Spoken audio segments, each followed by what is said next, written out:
क्रीणीहि भोः फलानीति, क्रीणीहि भोः फलानि इति।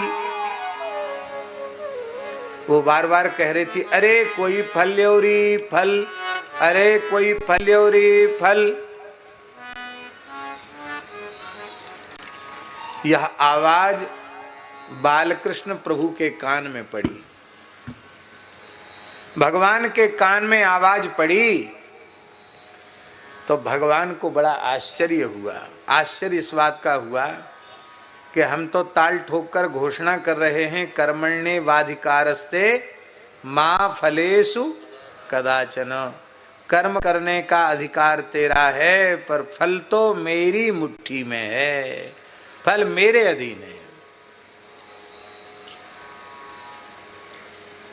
सबका कर्म फल देने वाला मैं परमात्मा, और मेरे द्वार पर आवाज लगाने वाली ये कौन है कि फल ल्यो री फल। जो सबको फल देता है उसको फल देने वाली कौन? देखें तो सही भगवान कौन है वो। तो श्रुत्वा सत्वरम अच्युतः, अच्युतः श्रुत्वा सत्वरम, सुन करके कौन आए? अच्युत। अच्युत जानते किसको कहते हैं? च्युत माने गिर जाए, अच्युत माने जो कभी न गिरे, जो न कभी गिरा हो और जो न कभी गिर सकता हो और न जो कभी गिरे, उसको कहते हैं अच्युत। ऐसे जो श्री कृष्ण हैं वे दौड़े भय छम छम करते भय चले आए।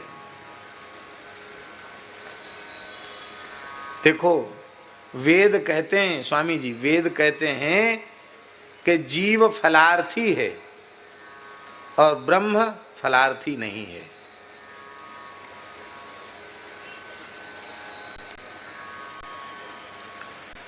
अन्यो, वेद में अन्यो अनसनन अभिचाकसीति, उपनिषद का वचन है।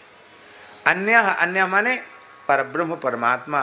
अनसनन वो कर्म फल भोग नहीं करता, लेकिन अभिचाकसीति उसको फल का लालच नहीं है, फलार्थी नहीं है वो, और बिना फल खाए बिना फलार्थी चमकता रहता है उसकी आभा प्रभा कांति में, उसकी गरिमा महिमा प्रभाव में किसी अवस्था में अंतर नहीं पड़ता। वो ठाकुर जी अपने धाम में रहकर भले ही ऐसे रहते हों, पर जब वो ब्रज में नंदगृह में आते हैं तो फलदाता भी फलार्थी हो जाते हैं।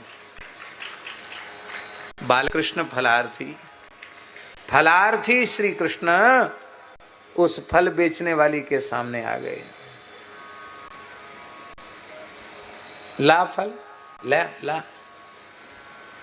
देखते ही अवाक रह गई।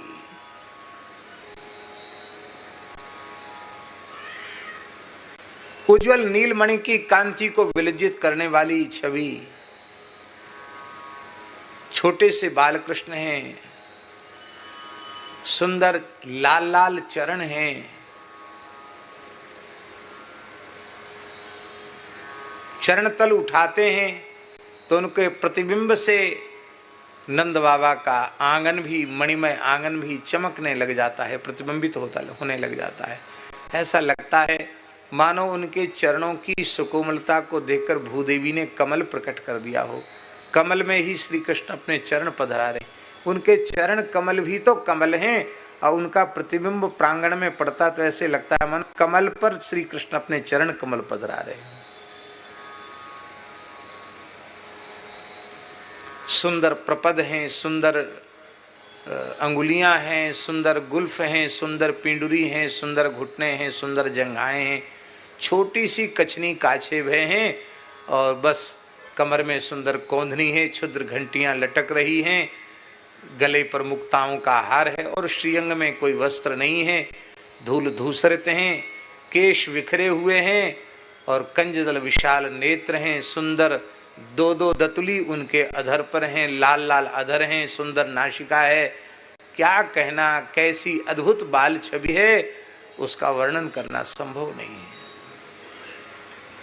ऐसे बालकृष्ण प्रभु उसके सामने जाकर खड़े हो गए। ला फल्ला, बोले ऐसे मुफ्त में नहीं मिलेंगे। कैसे मिलेंगे? कछु लेके आओ, द्रव्य लेके आओ, अन्न लेके आओ, तब मिलेंगे।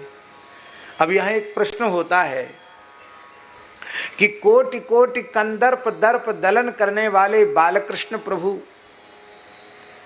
साक्षात सामने खड़े हैं और उनके दर्शन करने के बाद भी अन्न धन की इच्छा इसको हो रही है।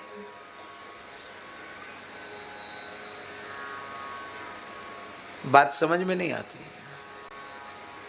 साक्षात श्री कृष्ण सन्मुख खड़े हैं, फिर कहती कुछ अन्न ले आओ, कुछ द्रव्य ले आओ, तब दूंगी।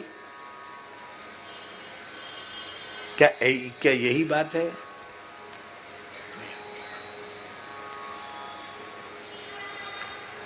अरे प्रत्यक्ष दर्शन की बात तो महाराज हम कहें क्या, एक मुस्कान की झलक जिसको मिल जाए तो लखी जन लाल की मुस्कान तिन्हि बिसरी वेद विधि जप जोग संयम ध्यान नेम व्रत आचार पूजा पाठ गीता ज्ञान रसिक भगवत दृगदयी ऐंच के मुख म्यान लखी जिन लाल की मुस्कान। ठाकुर जी हंस रहे हैं, खेल रहे हैं, बोल रहे हैं, फिर अन्न धन की इच्छा नहीं, नहीं ये भाव नहीं है। उसका भाव यह है कि मैं फल दे दूंगी तो ये फल लेके भीतर चले जाएंगे, मैं दर्शन और लीला के सुख से वंचित रह जाऊंगी।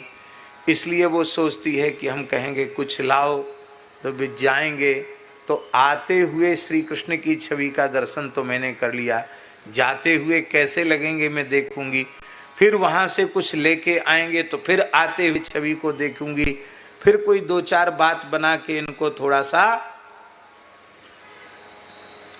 किसी भी बहाने से रोकने का प्रयास करूंगी। ये उसके मन में मनोरथ है, इसलिए वो कह रही है, नहीं तो उसको अन्न धन की इच्छा अब नहीं है।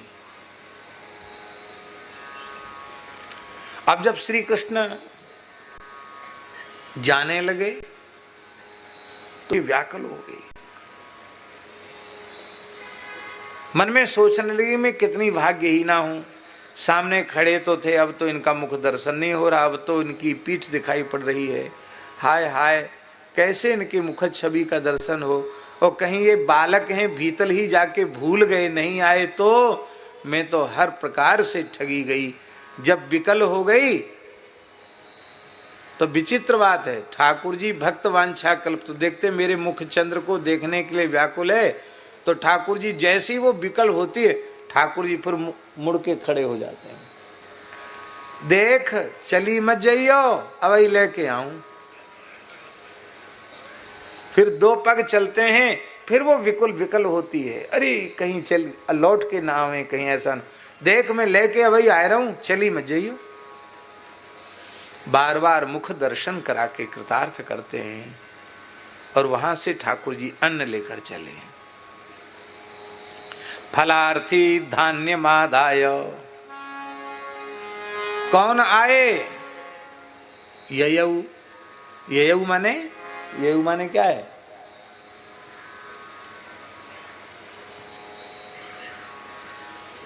चले।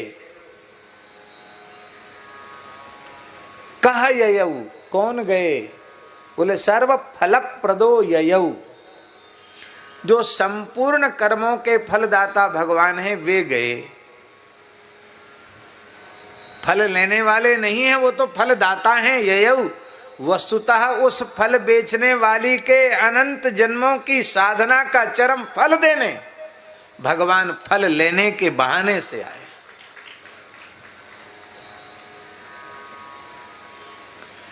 और लीला का दर्शन करा रहे हैं।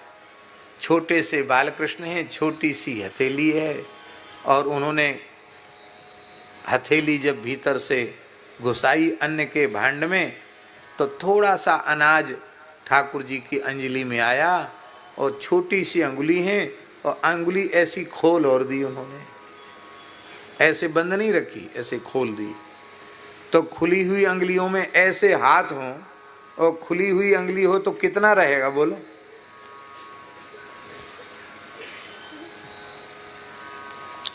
वहीं से अन्न बरसाते हुए ठाकुर जी आए और फल बेचने वाली के निकट पहुंचते पहुंचते तो 10-5 दाने चिपके रह गए हथेली में।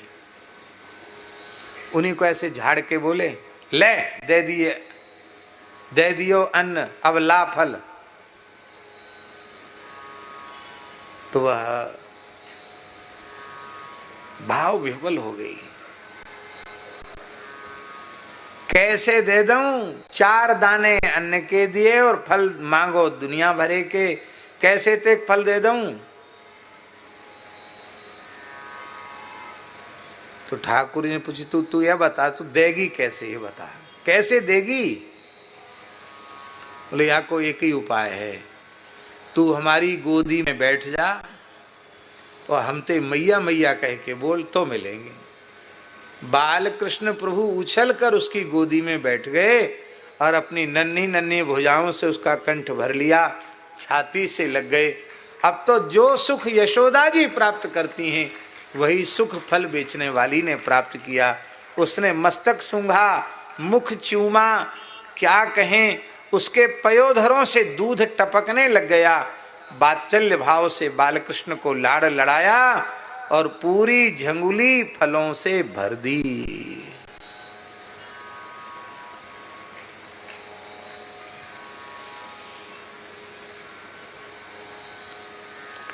गर्ग संहिता के अनुसार यह फल बेचने वाली पूर्व जन्म की श्री निषादराज गुह की जन्मदात्री माता है।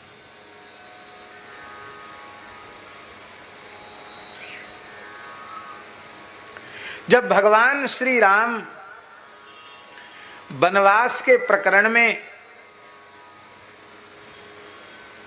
श्रृंगवेरपुर पधारे और भगवान के प्राण प्रिय सखा भक्तराज निषादराज गुह ने भगवान श्री राम का स्वागत किया, अगवानी की, साष्टांग भूमिष्ठ होकर प्रणाम किया।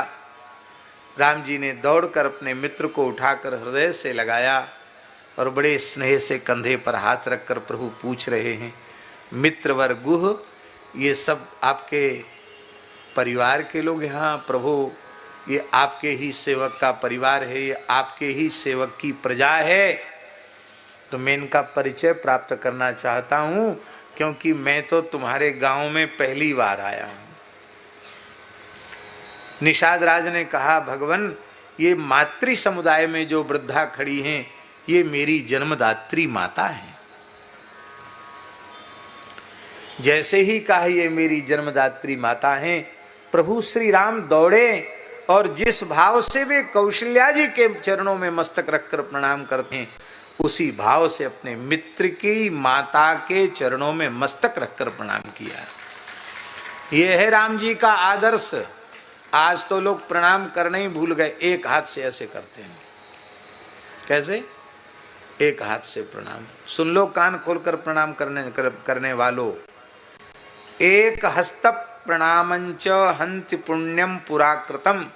एक हाथ से किया गया प्रणाम पूर्वकृत संपूर्ण पुण्यों का नाश कर देता है। इसलिए एक हाथ से कभी प्रणाम नहीं करना, दोनों हाथ से प्रणाम करना। दोनों हाथ से प्रणाम न करो सको तो भूमि में मस्तक रखकर प्रणाम करना। अपने माता पिता को धरती पर मस्तक रखकर, उनके चरणों में मस्तक रखकर प्रणाम करना। प्रणाम करने की स्थिति में हो, पवित्र शरीर हो, तो अपने प्रणम्यों को दक्षिण हाथ से दक्षिण चरण और बाम हाथ से बाम चरण का स्पर्श करना। किंतु किसी महापुरुष का, महात्मा का नियम है कि वे किसी से स्पर्श नहीं कराते हैं, तो फिर उनके पीछे पड़ के चरण नहीं छूना, क्योंकि अपने सेव्य की प्रसन्नता का सदा ख्याल रखना यही सेवक का धर्म है। फिर भूमि में मस्तक रख के प्रणाम कर लिया, उतने से ही सब हो जाएगा।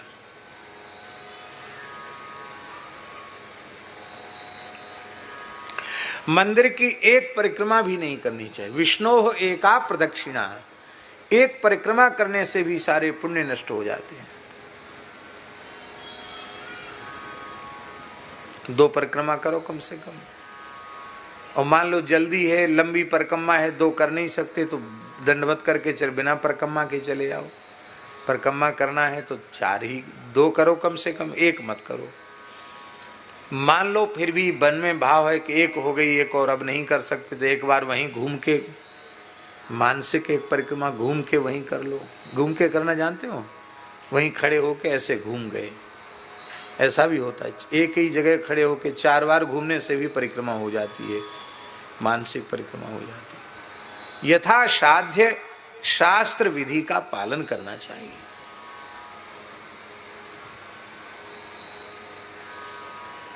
अब देखो, बहुत ध्यान से सुने।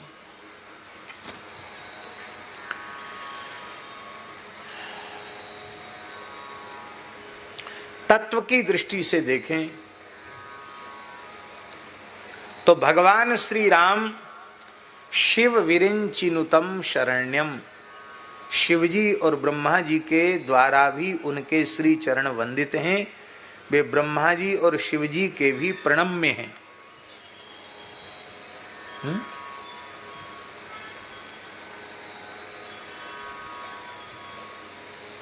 ध्येयम सदा परिभवग्नमभीष्ट दोहम तीर्थास्पदम शिव विरिंचिनुतम शरण्यम भृत्यार्तिहम प्रणपाल भवाब्धिपोतम वंदे महापुरुषते चरणारविंदम। ऐसे चरण है। वो किसको प्रणाम करेंगे बोलो? तो तत्व की दृष्टि से तो वे परब्रह्म परमात्मा हैं, सबके प्रणम्य हैं, सबके शरण्य हैं। और अवतार की दृष्टि से, लौकिक दृष्टि से देखो तो चक्रवर्ती महाराज दशरथ जी के ज्येष्ठ पुत्र हैं, क्षत्रिय हैं,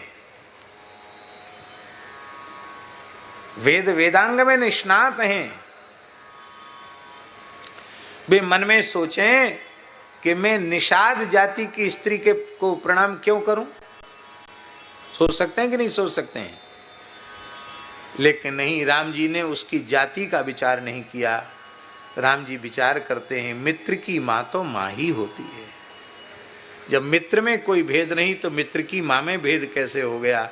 इसलिए मित्र की माता मेरे लिए कौशल्या माता के जैसी ही है। इस भाव से राम जी ने प्रणाम किया। ये आदर्श प्रस्तुत किया राम जी। आज तो लोगों को प्रणाम करने पर ही आपत्ति हो जाती है, उसको प्रणाम क्यों कर लिया, उसको प्रणाम क्यों कर लिया। देखो राम जी ने प्रणाम क्यों किया, पूछो राम जी से।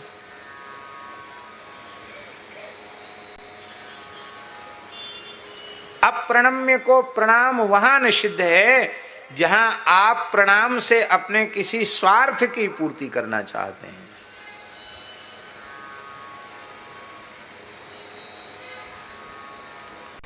भगवत भाव से तो जड़ चेतन जग जीव जत सकल राम मैं जानी, बंदों तिनके पद कमल सदा जोरी जुग पान।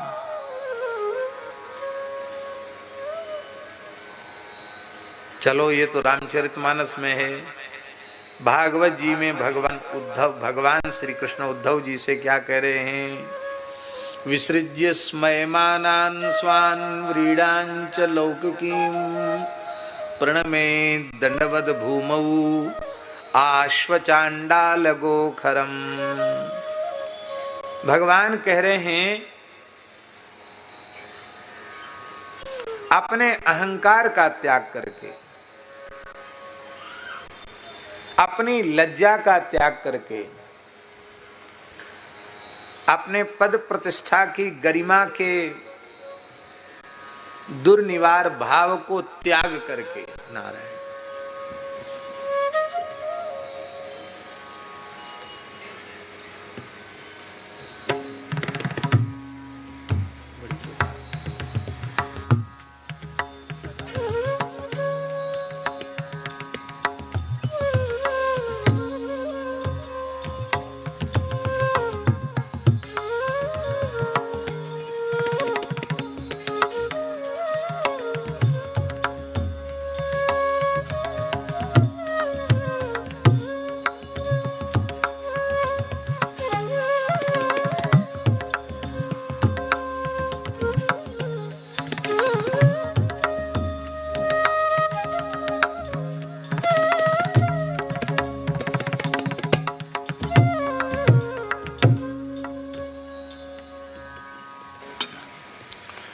विसृज्य स्मयमानान स्वान, अपने अहंकार को, अपनी लज्जा को, अपनी मान बड़ाई को किनारे रख के, भगवान कह रहे हैं, हम नहीं कह रहे हैं, उद्धव जी से, विसृज्य स्मयमानान स्वान व्रीडांच लौकिकीम, लौकिकी लज्जा का त्याग करके प्रणमेद। बोलो भाई, प्रणमेद में किस लकार का प्रयोग है? लिंग लकार का। विधिलिंग, विधिलिंग, विधिलिंग माने प्रणाम करे ऐसी विधि। प्रणमेत प्रणमेताम प्रणमेयु, ऐसे रूप चले। प्रणमेत माने प्रणाम करे, यह विधि है। किसको प्रणाम करे? आश्व चांडाल गोखरम। आ माने आंग उपसर्ग से आ लगा, आ माने आंग समन्तात। श्व माने कुत्ते को साष्टांग प्रणाम करे, खाली मुंह से नहीं, सिर झुका के नहीं। भूमौ दंडवत प्रणमेत, साष्टांग लौटकर कुत्ते को प्रणाम करे। श्व चांडाल, चांडाल को लौटकर प्रणाम करे दंडवत। गो माने गाय को साष्टांग प्रणाम करे, और खरम माने गधे को भी साष्टांग प्रणाम करे। इसका मतलब है उत्तम अधम का भेद न रखे, उत्तम मध्यम अधम का भेद न रखे, समस्त देहधारियों में परब्रह्म परमात्मा का अनुभव करता हुआ साष्टांग प्रणाम करे।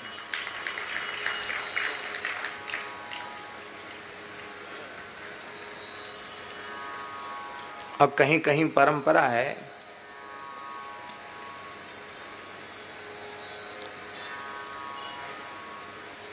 उधर बिहार में, मिथिला में, अब पता नहीं है कि नहीं, भगवान जाने। महाराज जी सुनाते थे, हमारे पहाड़ी बाबा महाराज, कौन कुल छी, कौन कुल छी माने कौन कुल है, साधुओं से पूछते। तो यदि उन्होंने कह दिया ब्राह्मण कुल छी, तो कहें गोड धरई छी माने प्रणाम करते हैं। और यदि उत्तर देने में उसने इधर उधर कर दिया या नहीं बताया, तो फिर उसको 10-5 गारी जरूर सुना देते हैं।